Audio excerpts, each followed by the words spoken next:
At Edgar Demello, his studio is third semester studio. I think it's the last time I'm going to tell people that I have shifted my residence and my office in 1 month. Why I'm telling you this is because when Bharat came to me with this brief, because of this move, I just misplaced it. Now the only thing I remember was that I was doing the third semester, and the fourth semester had to do with housing. So I questioned this business of placemaking. That was also something that I remembered I had to do. And I thought that if housing had to do with multiple units, perhaps I should look at a single dwelling unit that would help students go from one level to another. The other thing is that I don't know whether it's called being the devil's advocate, but I am going to look at this from the other side, in the sense that Arun has shown some wonderful work that he's got out of his students, but I would like to ask myself, what is really my role in this whole business of taking a studio and teaching? What sort of homework do I have to do? How do I structure a brief that inspires, that sets out a course sets out a thing for discourse, and brings each and every student's strengths and their individual capacities, which perhaps they have not yet recognized, their own internal resources, which they do not know about. How do we bring that to the fore with a certain level of confidence that they can express themselves? We've been making many calendars over the years. And the calendars, although they're very well received by the fraternity, we actually make them for students.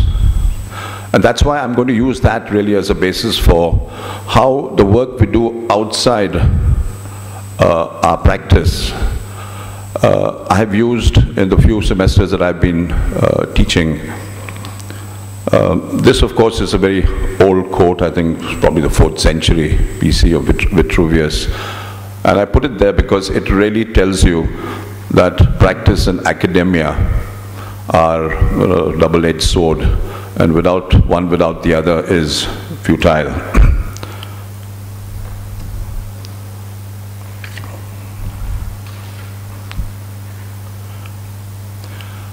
One of the important things that I start a studio, I've been taking third and fourth, is to try to involve students in understanding the brief through an experiential moments that they've had with other disciplines.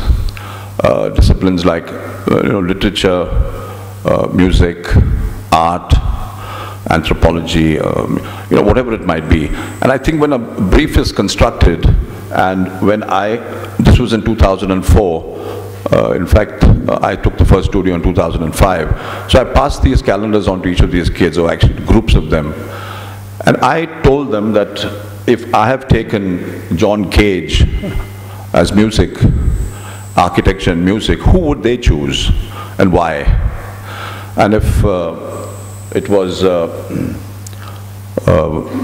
Salk and Khan, the sciences, who would be two people that they would choose and why? And I think we could get into a very deep sort of philosophical understanding of what really are the tensions, the sort of inbuilt information that we can bring out. Because it can be that a student might have a mother who's a dancer, another student can have a science teacher or a scientist as a father. So each one of them, I think, will open up differently to the program and to the brief, which comes later. So a whole lot of interesting, interactions and interface occurred, because then each one starts to look at it as himself individually. He sort of identifies with the project. It doesn't become something that's just neutral. It becomes something that's very, very personal. And I was quite, almost emotional by the way some people opened up to that.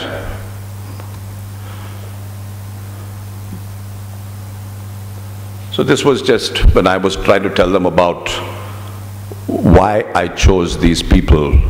For instance, Derrida and Shumi and Nehru and Corbusier. And then we went into Chandigarh and we discussed what it means about city building. Similarly with then, of course, can you all see this actually, or is it too bright? No, I'm okay.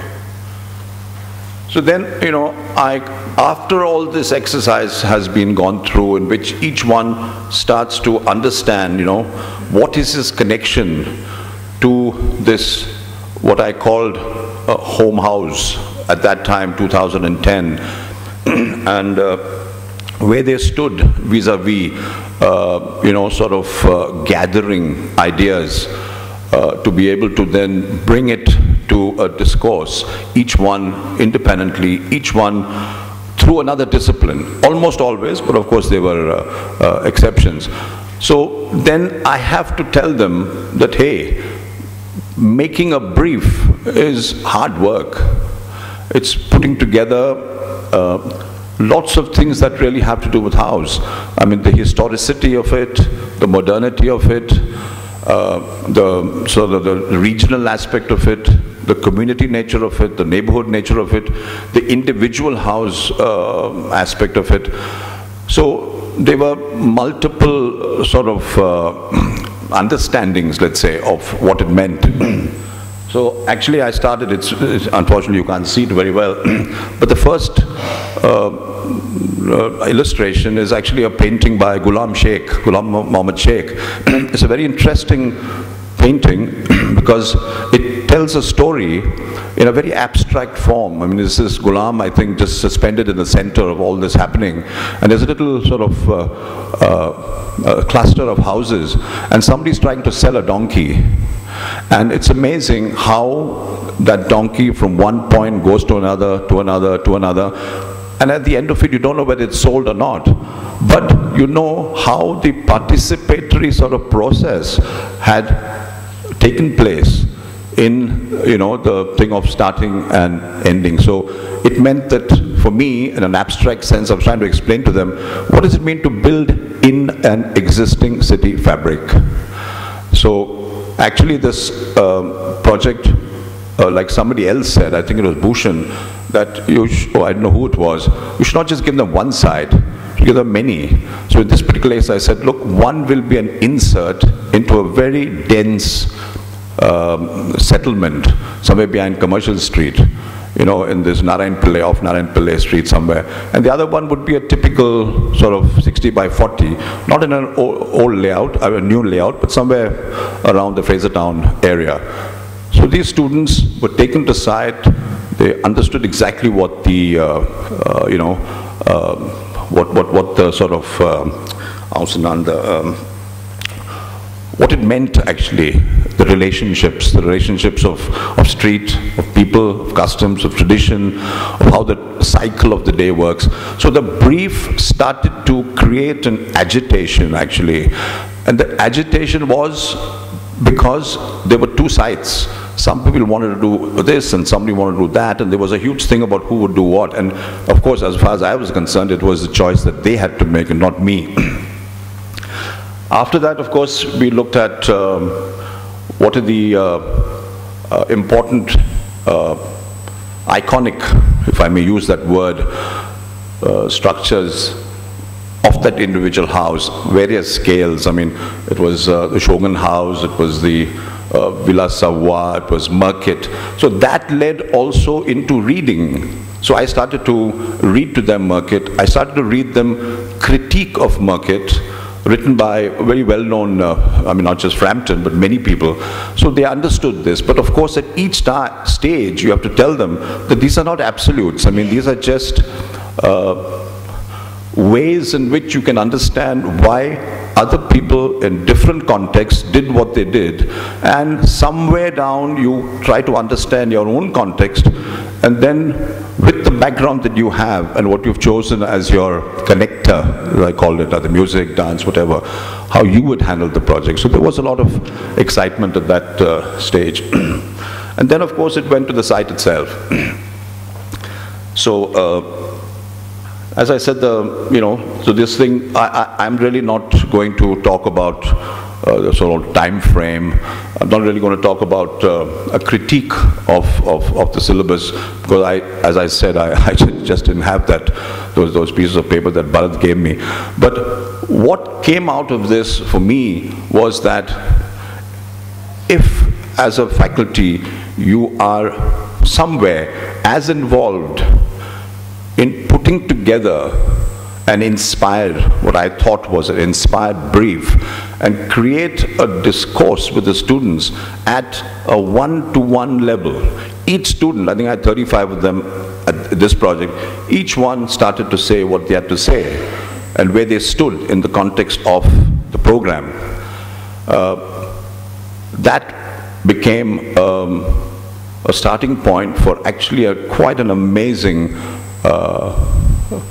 what do you call it, diverse idea making from all these people. Of course, for me, always when I teach, I am interested in the bright guys, but the ultimate gauge, the ultimate measure is how you have helped the ones that are not bright. And actually, I should have brought those schemes here, but I think my 20 minutes are over. Thank you. I have nothing more to say.